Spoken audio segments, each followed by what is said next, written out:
hili ya leo linahusu shukurani, na kwa sehemu nitaweka kipengele cha kula mbele za Bwana. Amina. Kwa hiyo usiwe na haraka ya kwenda nyumbani. Mambo mazuri, mwambie jirani yako, mambo mazuri hayataki haraka.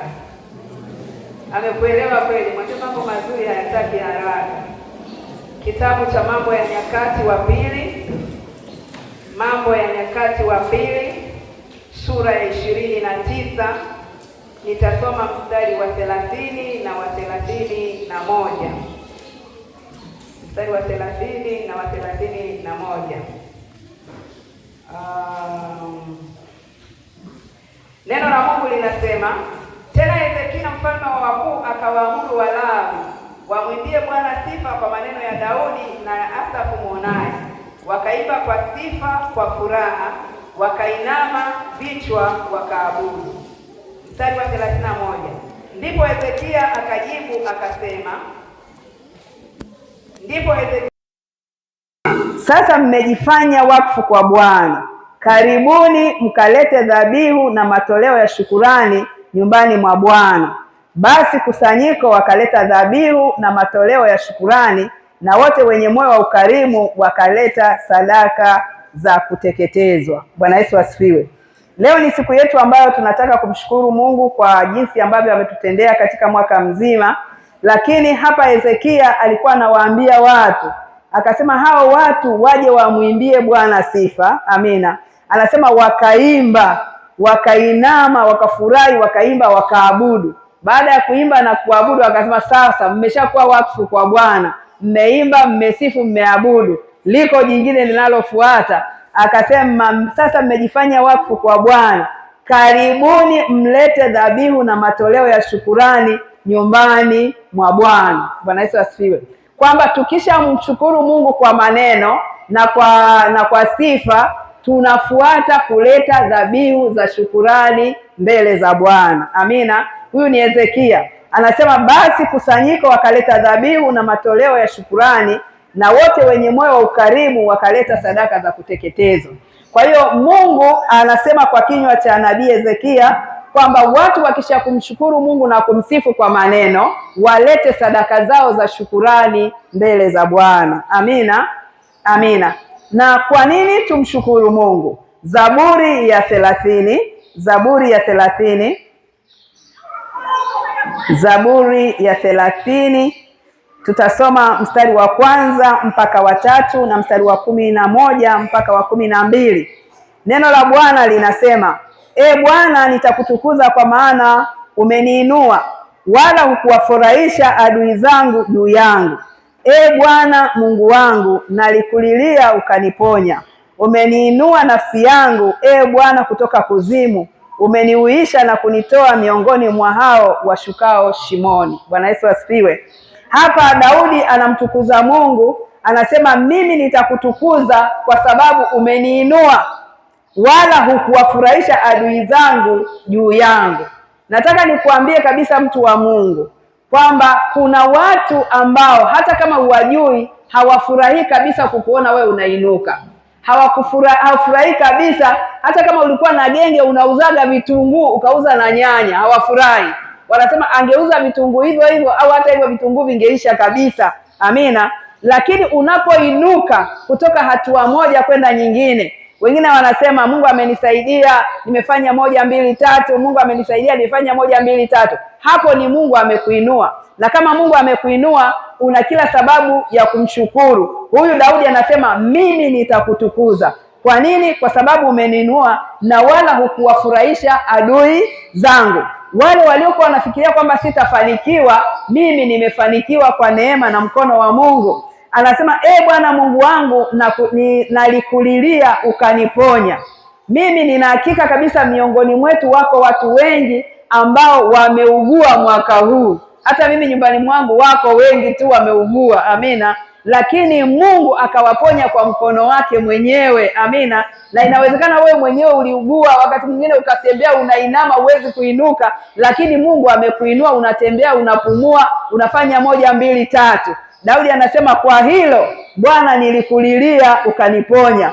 Umeniinua nafsi yangu kutoka kuzimu na kuniuisha, ukunitoa na kunitoa miongoni mwa hao washukao shimoni. Yaani ni kwamba ugonjwa huo ambao uliugua, unaweza ukaudharau sana ukasema ilikuwa ni UTI, ilikuwa tu ni pressure imepanda, ilikuwa tu ni vidonda vya tumbo. Huo umewashusha watu shimoni, lakini Mungu amekuhurumia. Pamoja na ugonjwa huo, hakukuweka miongoni mwa watu walioshuka shimoni mwaka huu. Una kila sababu ya kumshukuru Mungu. Bwana Yesu asifiwe. Anasema umeniinua nafsi yangu na Bwana kutoka kuzimu umeniuisha na kunitoa miongoni mwa hao washukao shimoni. Amina. Kwa hiyo ni jambo la kumshukuru Mungu kwamba uko hai na kwamba magonjwa uliougua Mungu alikuponya.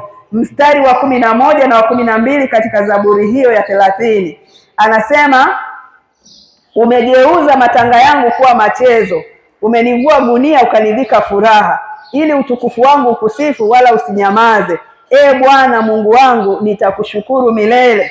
Anasema umegeuza matanga yangu kuwa machezo, umegeuza kuomboleza kwangu kuwa furaha. Umegeuza, inawezekana ulikuwa unatembea hata ukivaa nguo haieleweki, inawezekana ulikuwa unakula hata chakula watu hawaelewi, wakikuona watasema ndio huyo yani huyo tena yani, lakini sasa hivi wakikuona wanasema huyo Mungu wake. Yani alikuja hivi tunamuona, muone anavyobadilika, muone alivyoinuliwa, muone amefanyaje. Unaona anasema sisi kafanyaje, tukapewa pesa kanisani. Nani aliwahi kupewa pesa kanisani? Hakuna. Bwana Yesu asifiwe. Lakini neema ya Mungu inayokufunika imefanya matanga yako Mungu ayageuze kuwa shangwe na kigelegele. Amina. Kwa nini? Kwa sababu hiyo una kila sababu. Biblia inasema umenivua gunia ukanivika furaha, umeniondolea aibu. Wakati waliposema hataweza, ataanguka, hatafika mahali popote, Mungu amekuvika wema na fadhili. Hawa wengine walisema kwamba huyo mtoto labda hatazaa, atakufa naye, wewe sijui atafanya nini. Wanakuona unapakata, unanyonyesha, wanajua kabisa kwamba huyu Mungu amemtendea mema, amemvua gunia, amemvika furaha. Tuna kila sababu ya kumshukuru Mungu kwa hilo. Amina. Ukisoma katika ile Zaburi ya 65, Zaburi ya 65, neno la Mungu linasema katika ule mstari, nasoma kuanzia ule mstari wa 9, mstari wa 9. Neno la Mungu linasema hivi, umeijilia nchi na kuistawisha, umeitajirisha sana. Mto wa Mungu umejaa maji, wawaruzuku watu nafaka, maana ndio utengenezaye ardhi. Matuta yake wayajaza maji, wapasawazisha palipoinuka, wailainisha nchi kwa manyunyu, waibariki mimea. Umeuvika mwaka taji ya wema wako, mapito yako yadondosha unono, yakadondokea malisho ya nyikani, na vilima vyajifunga furaha, na malisho yamevikwa kondoo, na mabonde yamepambwa nafaka. Yanashangilia naam, yanaimba. Bwana Yesu asifiwe. Katika vitu ambavyo lazima umshukuru Mungu ni baraka na neema ya mvua. Amina. Baraka na neema ya mvua. Mvua zikikosekana, mtu asiyekuwa na akili ndiye hajui kwamba mvua inatolewa kwa Mungu. Mungu anasema ndiye apangaye majira na nyakati, ndiye anayetoa mvua ya vuli kwa wakati wake na mvua ya masika. Hapa huyu Daudi aliona sababu ya kumshukuru Mungu. Anasema kwa nini nimshukuru Mungu? Anasema ni kwa sababu umeijilia nchi na kuisawazisha, na Mungu anasema mto wa Mungu umejaa maji na unawaruzuku watu kwa nafaka. Amina. Kuna watu ambao hatuwezi, yani dakawa hatuwezi kukaa kama mvua haitakuja, na kama mito haitajaa maji tutaondoka, tupende tusipende. Amina. Lakini Mungu amekuwa mwaminifu. Kwa ile tu kuiona mvua, kwa ile tu kwamba nilivuna wakati mwaka jana, wakati tunalima tulifika mahali tukaona kabisa sio mwaka jana, mwaka huu hapo katikati, kila mtu anasema sijui kama nitavuna, sijui kweli kama nitavuna. Yani mchungaji, sijui hata kama nitavuna. Wachungaji tunaambiwaga maneno mengi, lakini mwisho wa siku anakuza ulivuna, akasema nilivuna gunia 10, nilipata 15. Nikamwambia 15 utamaliza? Anasema simalizi. Kwa nini usimshukuru Mungu? Amina. Tunamshukuru Mungu kwa mavuno, tunamshukuru Mungu anayetutendea mambo ya ajabu katika maisha yetu. Zaburi ya 92, Zaburi ya 92, ule mstari wa kwanza mpaka wa 6. Neno la Mungu linasema hivi: ni neno jema kumshukuru Bwana na kulindia jina lako, uliye juu, kuzitangaza rehema zako asubuhi na uaminifu wako wakati wa usiku, kwa chombo chenye nyuzi 10 na kwa kinanda na kwa mlio wa kinubi. Kwa kuwa umenifurahisha Bwana kwa kazi yako, nitashangilia kwa ajili ya matendo ya mikono yako. Bwana, jinsi yalivyo makuu matendo yako, mawazo yako ni mafumbo makubwa. Mtu mjinga hayatambui hayo, wala mpumbavu hayafahamu. Bwana Yesu asifiwe. Kutokufahamu, kutokumshukuru Mungu, unaitwa kwa mujibu wa Biblia hii, unaitwa mtu mjinga na mtu mpumbavu. Kwa hiyo mtu ambaye ana akili zake timamu, anapoona mambo yanavyoenda na jinsi mkono wa Mungu unavyomsaidia, anatakiwa kuhama kwenye kundi la wajinga na wapumbavu, anahamia kwenye kundi la watu wenye hekima, akili na ufahamu na maarifa, kwa kumshukuru Mungu, kwa kujua vyote tulivyo navyo, dunia na vyote vijazavyo ni mali ya Mungu, na Mungu anasema ninampa yeye nimtakaye. Kama amekupa, amekutaka, amekupenda, kwa hiyo lazima umrudishie Mungu shukurani na sifa. Anasema umenifurahisha kwa kazi yako, nitashangilia kwa matendo ya mikono yako. Bwana Yesu asifiwe. Kwa hiyo wewe kama mtu wa Mungu, ni vizuri kutangaza yale ambayo Mungu amefanya katika maisha yako. Hakuna mtu anayefanikiwa kwa akili zake mwenyewe. Hakuna mtu anayefanikiwa kwa nguvu zake mwenyewe. Kila anayefanikiwa lazima ajue yuko aliyemfanikisha. Huyo na anaitwa Jehova Mungu wa majeshi. Amina. Ukisoma katika kile kitabu cha kitabu cha Yeremia sura ya 30, Yeremia sura ya 30, pale tutasoma ule mstari wa 19 na mstari wa 20. Taenda kusoma baadaye nyumbani, nina mambo mengi. Inasema hivi: tena kwao itasikiwa shukurani na sauti ya wachangamkao, nami nitawazidisha wala hawatakuwa wachache, tena nitawatukuza wala hawatakuwa wanyonge. Watoto wao nao watakuwa kama zamani, na kusanyiko lao litathibitika mbele zangu, nami nitawaadhibu wote waoneao. Bwana anasema hivi, katika nyumba ya Bwana, katika kusanyiko la watakatifu, mahali ambapo Mungu ameliweka jina lake, anasema itasikiwa sauti ya shukurani na sauti ya watu wanaochangamka, ambao Mungu anasema hao watu wanaotoa shukurani na kuchangamka, anasema Mungu atawazidisha, hawatakuwa tena wachache. Anasema hawatakuwa wachache tena, nitawatukuza wala hawatakuwa wanyonge. Tunapomshukuru Mungu, Mungu anafurahi, Mungu anatuinua, Mungu anatuzidisha. Anasema hatutakuwa wanyonge. Kwa nini? Kwa sababu tunajua kwamba Mungu ametutendea, na Mungu anatuinua, na Mungu ndiye anayetufanikisha. Kwa hiyo nikuambie wewe kama mtu wa Mungu, ni vizuri ujue, kama hutaki kuwa mnyonge, jifunze kumshukuru Mungu, jifunze kumtukuza Mungu, jifunze kumwambia Mungu asante. Bwana Yesu asifiwe. Sijui niseme nini, lakini wakati mwingine kuna vitu wakati tunajifikiriaga kama viko tu kama havipo. Sadaka zimeshatolewa hapa. Katika sadaka hapa huwa kuna masanduku matatu yako hapa: sadaka ya hiari, sadaka ya shukurani na sadaka ya fungu la 10, si ndio? Hili sanduku la katikati hili lina maana sana. Bwana Yesu asifiwe. Usisahau kumletea Bwana sadaka ya shukurani. Amina. Ni kweli umeleta ya hiari, je, ya shukurani leta mbele za Bwana. Anasema itasikika sauti ya shukurani ya watu wanaochangamka, na Bwana atawazidisha, hawatakuwa wachache na wala hawatakuwa wanyonge. Ule mstari wa 30 anasema na watoto wao watakuwa kama zamani, na kusanyiko lao litathibitika, nami nitawaadhibu wote wanaowaonea. Ni nini kinachofanya Mungu awaadhibu wale wanaokuonea? Ni shukurani zako unazoleta mbele za Mungu. Bwana Yesu asifiwe. Mara nyingine sisi kama watu wa Mungu, kama hivi unaona, tuna mwaka mzima wa maombi na mahubiri, lakini shukurani tunayo mara moja. Shukurani zinatakiwa ziwe nyingi zaidi. Haleluya. Usisubiri mpaka mchungaji atangaze shukurani. Katika vitu vyako Mungu anavyokutendea, kumbuka kuweka shukurani. Shukurani kwa neno, kwa kinywa, na shukurani kwa tendo. Haleluya. Amina. Ukisoma katika kile kitabu cha Yona, kitabu cha Yona sura ya 2, Yona sura ya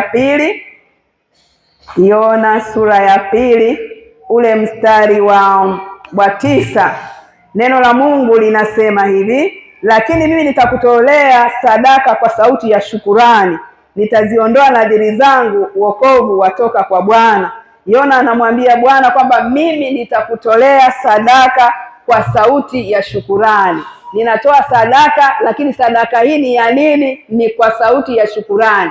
Sadaka hii ninachonena juu ya sadaka hii sio kwamba ninataka kufunguliwa, sio kwamba nataka nisipigwe, vitu vyangu visiharibiwe na sijui na madumadu. Nataka sadaka hii iwe ni shukurani yangu mbele zako. Yona ndivyo anavyomwambia Mungu kwamba mimi nitakutolea sadaka kwa sauti ya shukurani, nitaziondoa nadhiri zangu. Kwa nini? Kwa sababu ninajua wokovu, mafanikio na kila kitu kilicho chema kinatoka kwa Bwana. Je, wewe unajua? Je, unaweza kusema pamoja na Yona kwamba mimi nitakutolea sadaka kwa sauti ya shukurani? Mungu atusaidie tuweze kufanya hivyo. Tunamalizia na ile Wakorinto wa pili ile sura ya 9. Wakorinto wa pili sura ya 9, nasoma mstari wa 10 na wa 11. Mstari wa 10 na wa 11. Neno la Mungu linasema hivi: na yeye ampaye mbegu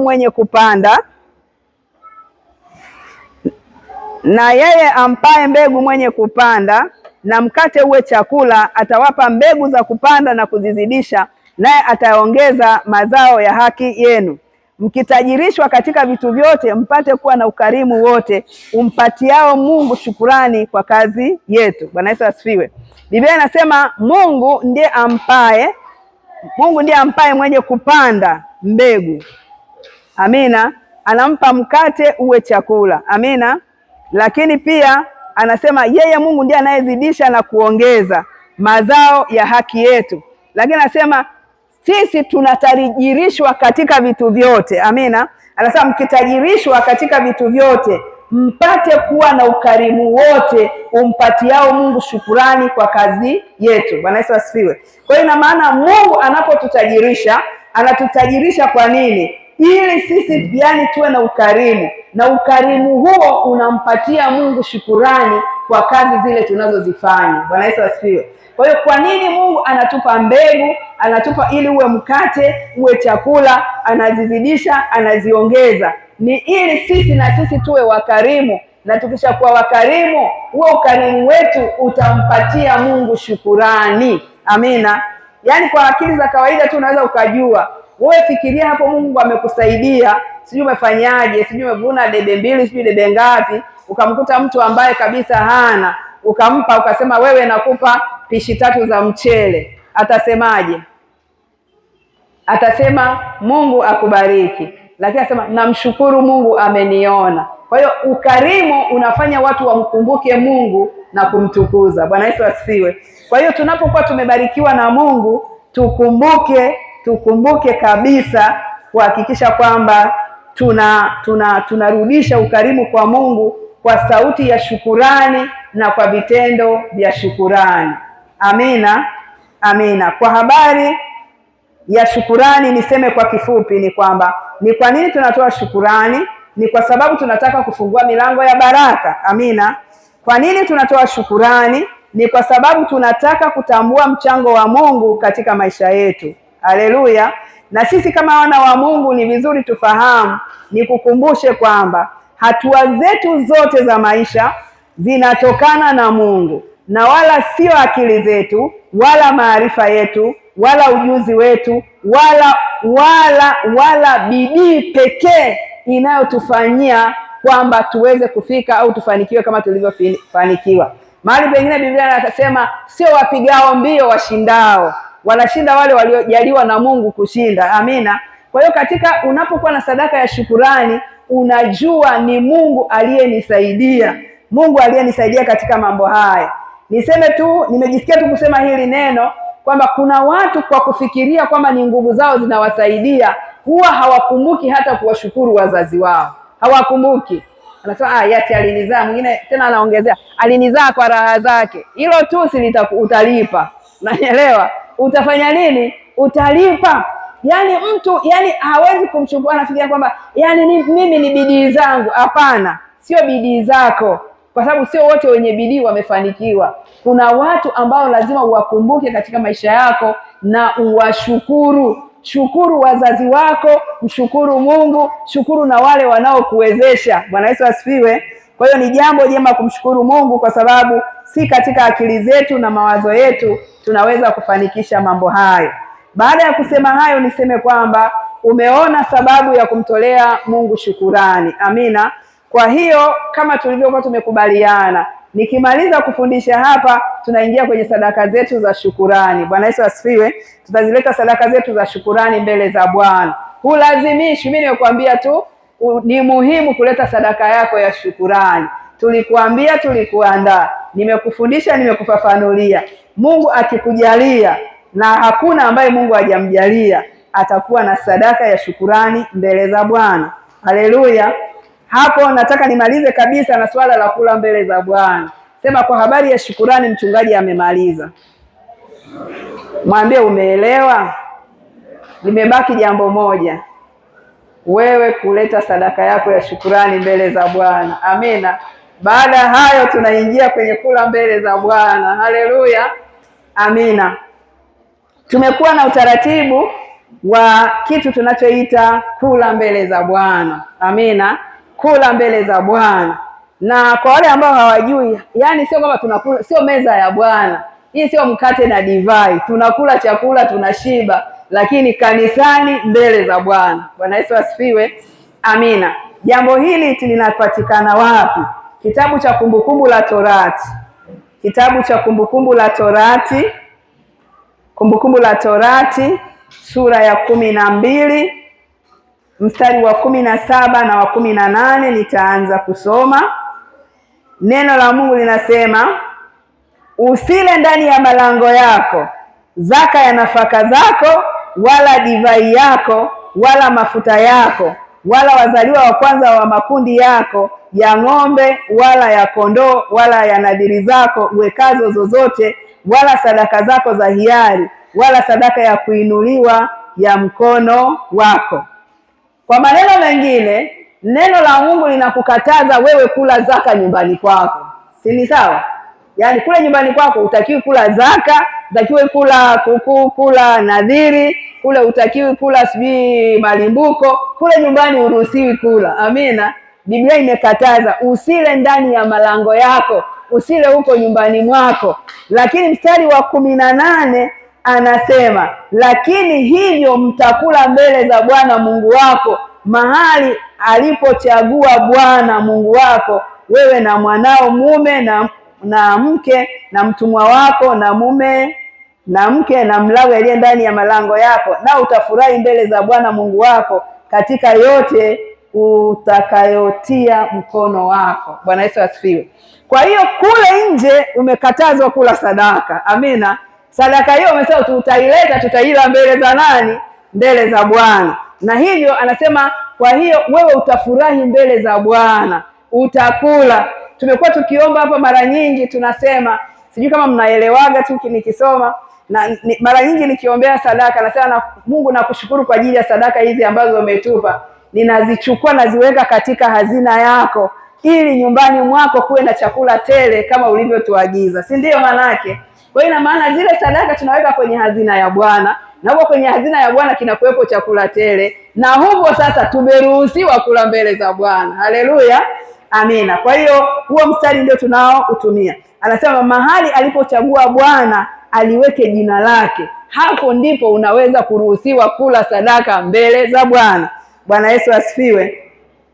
Amina. Ukisoma ile Mhubiri sura ya 3, Mhubiri, kitabu cha Mhubiri sura ya 3, kitabu cha Mhubiri sura ya 3, nasoma ule mstari wa 12 na wa 13. Mhubiri sura ya 3 mstari wa 12 na wa 13. Neno la Mungu linasema, mimi najua ya kwamba hakuna jema kwao kupita kufurahi na kufanya mema maadamu wanaishi. Tena ni karama ya Mungu kila mtu apate kula na kunywa na kujiburudisha kwa mema katika kazi yake yote. Bwana Yesu asifiwe. Neno la Mungu linasema kwamba hakuna jema kupita kufurahi na kufanya mema maadamu mtu anaishi. Kama mtu anaishi, kuna siku anatakiwa akae afurahi. Amina. Na akasema hivi, na Karama ya Mungu ni kila mtu apate kula na kunywa na kujiburudisha kwa mema. Bwana Yesu asifiwe. Kwa hiyo tunafikiria kwamba inawezekana, nimekuwa nikiwaza, inawezekana miongoni mwetu kuna mtu hajawahi kualikwa mwaka huu mahali popote bure aende akale na kunywa na kufurahi. Ni sawa? Yupo ambaye kwa kweli mwaka huu hakuna aliyeniambia karibu, nimechinja vinono, njoo ule, hamna, si ndio? Lakini nyumbani mwa Bwana tutaweza kufurahi. Mungu anatuthamini, anaweza akatufanyia vitu vizuri na mioyo yetu na nafsi zetu zikafurahi na kuburudika. Amina. Kwa hiyo tunafanya vile kwa lengo la kuhakikisha kwamba watu wa Mungu wanafurahi, watu wa Mungu wanaburudika kwa vitu vyema, watu wa Mungu wanakula na kumwambia Mungu asante, na sisi tumekula mema ya nchi. Amina, amina. Kwa hiyo tunafurahi, tunakula na kuburudika. Amina. Ukisoma hiyo Mhubiri tano ule mstari wa 18 na wa 20, wa 18 na wa 20, wa 18 mpaka wa 20, neno la Mungu linasema hivi. Mhubiri sura ya 5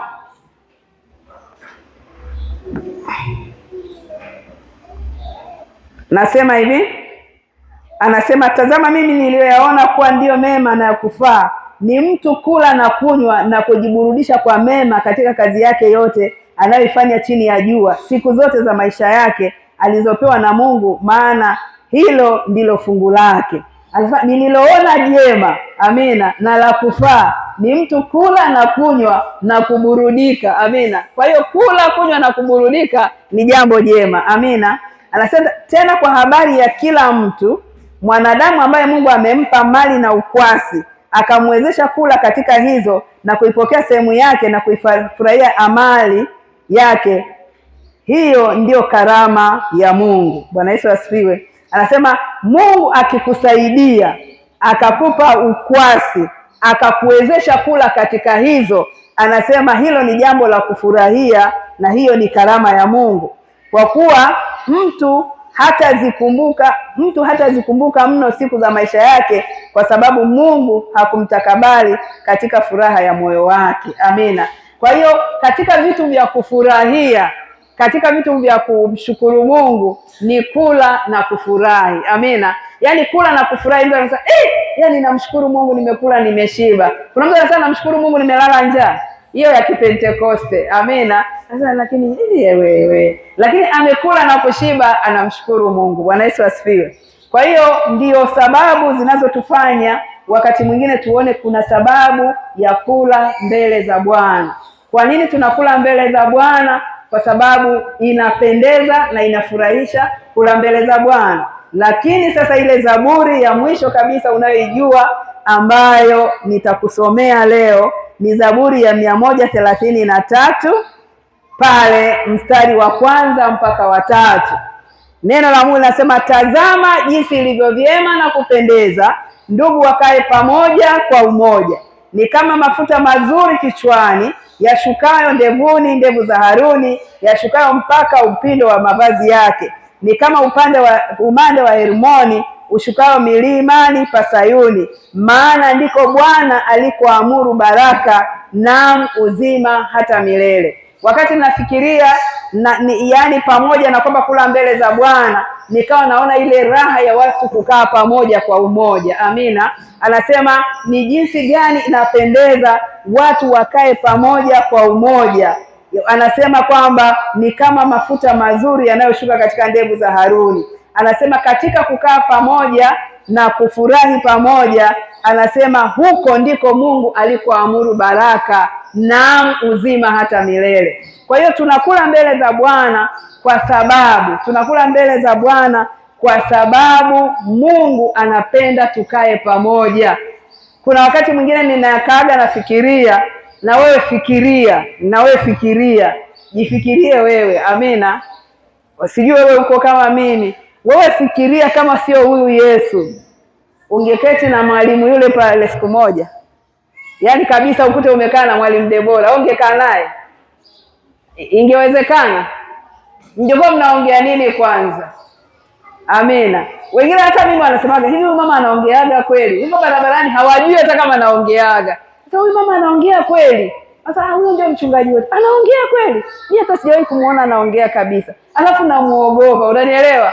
Ukimuuliza kwa nini namuogopa, hajui kwamba ninaongeaje. Na naona maisha yake na ya kwangu mimi ni vitu viwili tofauti. Lakini neema ya Mungu inatukalisha pamoja. Juzi nikawa namfikiria Anodi. Mnafahamu Anodi? Anodi, nyosha mkono tafadhali. Unamwona Anodi yule pale? Aha. Juzi tu alitoka huko nchi za watu, unanielewa? Lakini wakati mwingine unamkaa, yani na mambo yake yote alionayo, unakaa tunaenda kushika bro bwana bro. Yani isingekuwa ni Mungu na Yesu huyo yule usingemsogezea mkono. Bwana Yesu asifiwe. Usingemsogezea mkono. Kwa namna gani kwanza?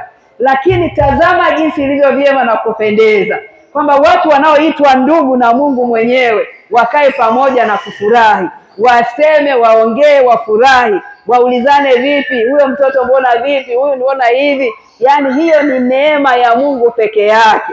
Na kule kwetu sisi wanasema mtu unayempenda mpe chakula ale. Bwana Yesu asifiwe. Mtu unayempenda mpe chakula. Huwezi kumpa maneno matupu, nakupenda sana. Angalau mpe chakula ale. Atajua huyu ni ndugu yangu, huyu ni rafiki yangu, huyu ni mtu anayenijali. Na mimi kwa sababu nimepata kaandiko ka uchochoro, sema kaandiko ka uchochoro, nikaona ni vizuri tukae mbele za Bwana, tule na kunywa, tumtukuze Bwana. Hilo ndilo neno la Mungu katika mchana wa leo. Amina. Baada ya kusema hayo, naomba nimshukuru Mungu kwa maneno yake, kisha tutapata wimbo wa sadaka.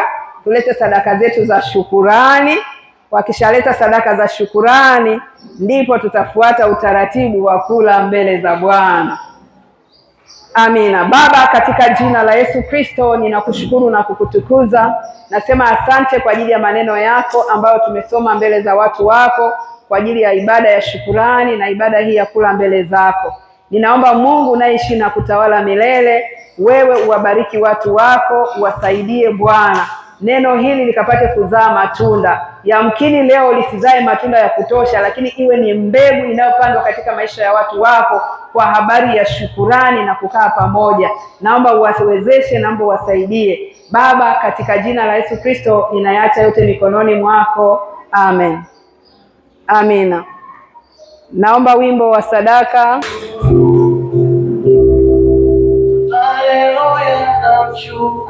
Ngoja kwanza.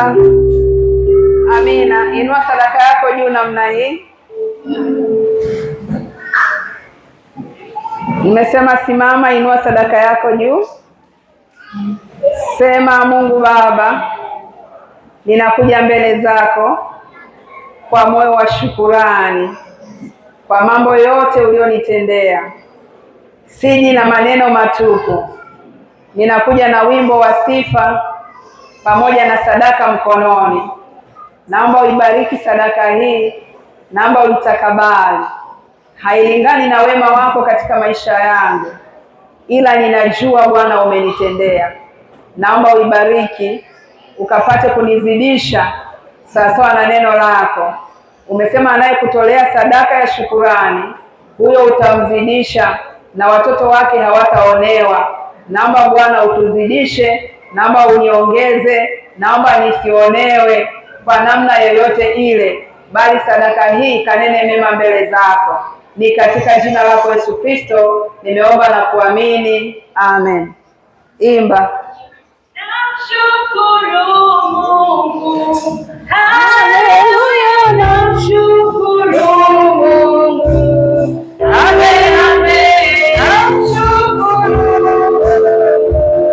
Haleluya, namshukuru Mungu. Amen, amen. Namshukuru Mungu. Haleluya, namshukuru Mungu.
Baba, katika jina la Yesu Kristo, pokea sifa na utukufu kwa wema wako na fadhili zako.